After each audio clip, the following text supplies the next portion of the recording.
दोस्तों, अगर आपको ऐसा लगने लगा है कि आपकी लाइफ आउट ऑफ कंट्रोल हो चुकी है, तो इसका मेन रीजन है कि आप उन सभी कामों को डिले करे जा रहे हो जो करना आपके लिए बहुत जरूरी है। अमेरिकन साइकोलॉजिस्ट एंड ऑथर नील फ्योरे कहते हैं, प्रोक्रेस्टिनेशन एक ऐसी आदत है जिसे हम अपने पेन को अवॉइड यानी कि टालने के लिए डेवलप कर लेते हैं। अगर आप कोई काम नहीं कर पा रहे, इसका ये मतलब नहीं कि आप आलसी हो, बल्कि उस काम को ना करने का रीजन डीपली आपके कैरेक्टर से रिलेटेड है, जैसे फेल हो जाने का डर, लो सेल्फ एस्टीम, अपने गोल्स का क्लियर ना होना और लो कॉन्फिडेंस। ये सभी ट्रेट्स हमें लाइफ के इम्पोर्टेंट काम करने से रोकते हैं और हम प्रोक्रेस्टिनेट करके अपना कीमती समय सोशल मीडिया, गेम्स और बाकी शॉर्ट टर्म प्लेजरेबल चीजों में ही गवा देते हैं। पर सच तो ये है, अगर प्रोक्रेस्टिनेशन से बचना इतना ही आसान होता तो हर कोई इसे कर लेता, मगर ऐसा नहीं है। तो इसीलिए हम आपके साथ अमेरिकन साइकोलॉजिस्ट नील फ्योरे की बुक द नाउ हैबिट में से 7 ऐसे लेसन शेयर करेंगे जिसकी मदद से आप प्रोक्रेस्टिनेशन को हराकर और भी ज्यादा प्रोडक्टिव हो जाओगे और वो सभी काम कर पाओगे जिसे आप अब तक डिले करते हुए आ रहे थे। So number 1, where does procrastination come from? Procrastination को खत्म करने से पहले हमें ये समझना बहुत जरूरी है कि प्रोक्रेस्टिनेशन कैसे डेवलप होता है, ताकि हम उसे क्रिएट होने से ही रोक सकें। अगर आपको कोई काम करना पसंद नहीं है, तो उसका रीजन है कि आपके पास्ट में उस काम से रिलेटेड कुछ नेगेटिव फीलिंग्स अटैच्ड हैं। जैसे कि आप उस काम में लास्ट टाइम फेल हो गए थे, लास्ट टाइम उस काम को करते समय आपने बहुत फ्रस्ट्रेटेड और मेंटल पेन फील करा था, या फिर उस काम को करने के लिए लोगों ने आपको क्रिटिसाइज करा था, आपके पेरेंट्स, टीचर या आपके बॉस ने आपको डांटा था। और प्रोक्रेस्टिनेट करने से आप इन सभी नेगेटिव फीलिंग्स को दोबारा एक्सपीरियंस करने से बच जाते हो। इसीलिए अगर आप किसी काम को करने में प्रोक्रेस्टिनेट कर रहे हो जो आपके लिए बहुत इंपॉर्टेंट है, तो सबसे पहले आपको ये देखना होगा कि आप उस काम को प्रोक्रेस्टिनेट क्यों कर रहे हो, आप किन नेगेटिव फीलिंग्स को अवॉइड कर रहे हो। जब आप उन सभी रीजंस को जान जाओगे, तो आप माइंडलेसली प्रोक्रेस्टिनेट करना बंद कर दोगे। Keep track of your time. Author कहते हैं, अपने टाइम को ट्रैक करने से आप अपने दिन के 24 घंटों को अच्छे से मेजर कर सकते हो, जो आपको ये कॉन्फिडेंस देता है कि आप इससे इम्प्रूव कर सकते हो। हमारा ब्रेन एक प्रॉब्लम सॉल्विंग मशीन है। जब आप अपने ब्रेन को एक प्रॉब्लम के साथ सारा डेटा दोगे, तो ये उसे सॉल्व करने लग जाएगा। अपने टाइम को ट्रैक करने से आप जब देखोगे कि आप कहाँ अपना टाइम वेस्ट कर रहे हो, तो आप क्लियरली उस टाइम को सही यूज कर पाओगे। फॉर एग्जाम्पल, आपने डिसाइड करा कि आप हर दिन सिर्फ 30 मिनट के लिए रीड करोगे, पर रीडिंग करना आपके लिए एक बहुत ही बोरिंग काम है, तो आप इसे प्रोक्रेस्टिनेट करते जा रहे हो। पर अपने टाइम को ट्रैक करने से आपको पता चला कि आप हर दिन ऑलमोस्ट 2 घंटे तो सिर्फ सोशल मीडिया यूज करने में वेस्ट कर देते हो। तो अब आपका ब्रेन इन 2 घंटों में से 30 मिनट बुक रीडिंग के लिए सेपरेट रख देगा, क्योंकि 2 घंटे अपने ब्रेन को टेम्परेरी प्लेजर देने के आगे 30 मिनट रीडिंग करना एक स्मॉल टास्क है जो आप आसानी से कर सकते हो। सो नेक्स्ट डे से आप अपने 24 आवर्स को अच्छे से ऑब्जर्व करो। आपको खाना खाने में कितना टाइम लगता है, आप ट्रैवलिंग में कितना टाइम स्पेंड कर देते हो, आप दिन में कितने घंटे पढ़ते हो, सोशल मीडिया, टीवी, गेम, सब कुछ नोट डाउन करो। और जब आपके पास ये सारा डेटा अवेलेबल होगा, तो आप इन सभी टास्क में अच्छे से एडजस्टमेंट कर पाओगे और अपने टाइम को अच्छे से यूज कर पाओगे।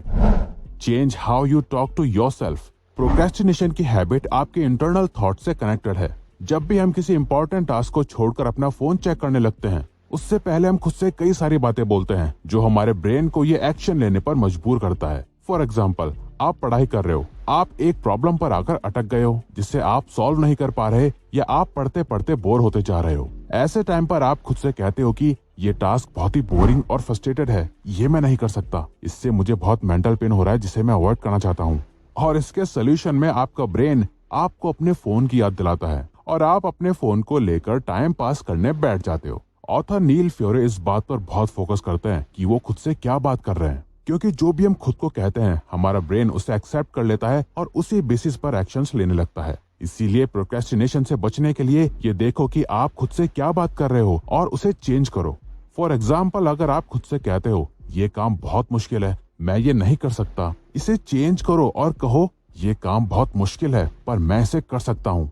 ये सुनने में काफी स्टूपिड लग सकता है, पर ऑथर कहते हैं regular positive self talk procrastination को बीट करने का सबसे बेस्ट वे हो सकता है। Guilt free play, quality work. ज्यादातर प्रोक्रेस्टिनेटर्स की मेन प्रॉब्लम यह है कि वो कभी गिल्ट फ्री होकर अपनी लाइफ को एंजॉय नहीं कर पाते। लोग अपने इंपॉर्टेंट काम को अवॉइड करते हैं जिसके गिल्ट में वो प्रोक्रेस्टिनेट करके अपने टाइम को स्पेंड करते हैं, जहां वो गेम्स, सोशल मीडिया और अपने फ्रेंड्स के साथ टाइम स्पेंड करते हैं। फिर उन्हें इस बात का गिल्ट होता है कि वो अपने टाइम को इन कामों में वेस्ट कर रहे हैं, और ये एक गिल्ट लूप क्रिएट कर देता है। ऑथर कहते हैं एक प्रोक्रेस्टिनेटर कभी अपनी लाइफ में खुश नहीं हो पाता। वो पहले अपने काम से ही इतने अनसेटिस्फाइड होते हैं, फिर उस काम को प्रोक्रेस्टिनेट करके जो एक्टिविटीज करते हैं उसमें भी उन्हें गिल्ट ही होता है, जिसके लिए ऑथर कहते हैं आपको अपने वर्क और फन एक्टिविटीज को सेपरेट रखना चाहिए। जहां अगर आप काम कर रहे हो तो बीच बीच में फन के लिए मोबाइल मत यूज करो, वहीं अगर आप एंजॉय कर रहे हो तो आप काम के बारे में मत सोचो। ज्यादातर लोग इन दोनों कामों को मिक्स कर देते हैं, जो कि उनकी प्रोडक्टिविटी को और कम कर देता है। इसीलिए अपने माइंड को रिलैक्स करने के लिए और अपनी लाइफ एंजॉय करने के लिए दिन के कुछ घंटे अलग रखो, जहां आप बिना किसी चिंता के मजे कर पाओ, और अपने काम के लिए टाइम अलग रखो, जहां आप फुली फोकस्ड होकर काम कर पाओ, जो कि आपकी लाइफ में वर्क एंड प्ले का एक परफेक्ट बैलेंस सेट करेगा। 3 डायमेंशनल थिंकिंग। कुछ टास्क इतने बड़े होते हैं कि उन्हें स्टार्ट करना ही मुश्किल होता है, और अगर हम स्टार्ट कर भी दे तो उन्हें कभी खत्म नहीं कर पाते। ऑथर कहते हैं कि इसका मेन कॉज है कि हम एक टास्क को एक बड़े प्रोजेक्ट की तरह देखते हैं, जिसे आज ही खत्म होना जरूरी है। फॉर एग्जाम्पल, जब ऑथर बुक लिख रहे थे तो ये उनके लिए बहुत ही मुश्किल टास्क था, क्योंकि एक बुक लिखने में बहुत रिसर्च करनी पड़ती है, एक मैन्युस्क्रिप्ट रेडी करनी पड़ती है, फिर पब्लिशर को ढूंढकर उससे प्रिंट करवाना है, एडिट्स करना और फिर उसे प्रमोट करना। इन सभी काम में बहुत मेहनत लगती है, जिसे करना हमारा ब्रेन अवॉइड करता है। इसे ऑथर 2 डायमेंशनल थिंकिंग कहते हैं, जहां हम इन सभी कामों को एक साथ देखते हैं।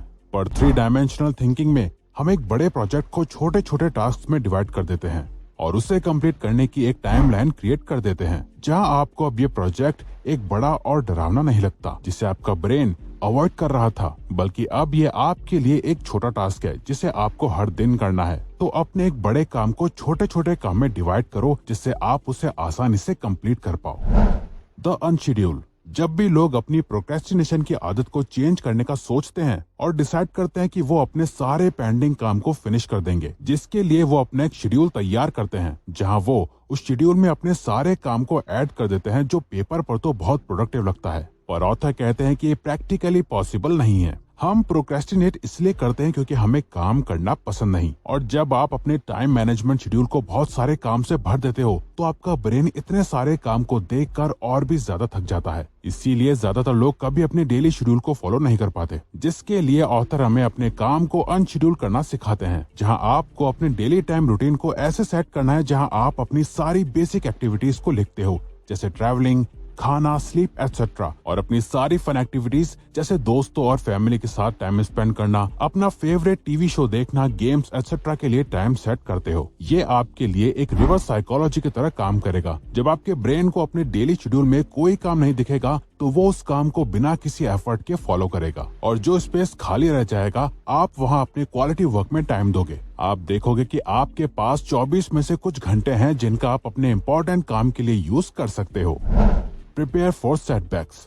अपने प्रोक्रेस्टिनेशन को खत्म करना बहुत इजी नहीं होने वाला, क्योंकि आपने इस हैबिट को बनाने में कई साल लगा दिए, तो इसे खत्म करने में भी टाइम लगेगा, जहां आप कई बार फेल होंगे। अब ज्यादातर लोगों की प्रॉब्लम यह है कि वो बहुत मेहनत करके अपनी इस हैबिट को खत्म करने का ट्राई करते हैं, पर जैसे ही वो फेल हो जाते हैं वो क्विट कर देते हैं, क्योंकि उन्हें लगता है कि वो कभी खुद को चेंज नहीं कर पाएंगे। पर ऑथर कहते हैं किसी भी हैबिट को बनाने या तोड़ने के लिए हमें फेलियर्स को एक्सेप्ट करना चाहिए। जैसे अगर आप जिम जाना स्टार्ट करते हो और प्लान करते हो कि आप वीक में 6 दिन जिम जाओगे, ये कहने से बेटर है कि आप कहो कि आप कभी भी लगातार 2 दिन तक जिम मिस नहीं करोगे। अगर आप एक दिन मिस भी कर दो तो नेक्स्ट डे मिस नहीं करोगे। इससे आप स्टार्टिंग में एटलीस्ट वीक में 3 डेज जिम जाने की हैबिट तो फॉर्म कर ही लोगे, जो आपको पहले से भी ज्यादा कॉन्फिडेंट फील कराएगा। तो अगर आपको ये वीडियो अच्छी लगी तो वीडियो को लाइक और सब्सक्राइब बटन पे क्लिक करके इस चैनल को सपोर्ट करो, और बेल नोटिफिकेशन ऑन कर लीजिएगा ताकि आप आने वाली वीडियोस मिस न कर पाओ। Thank you for watching.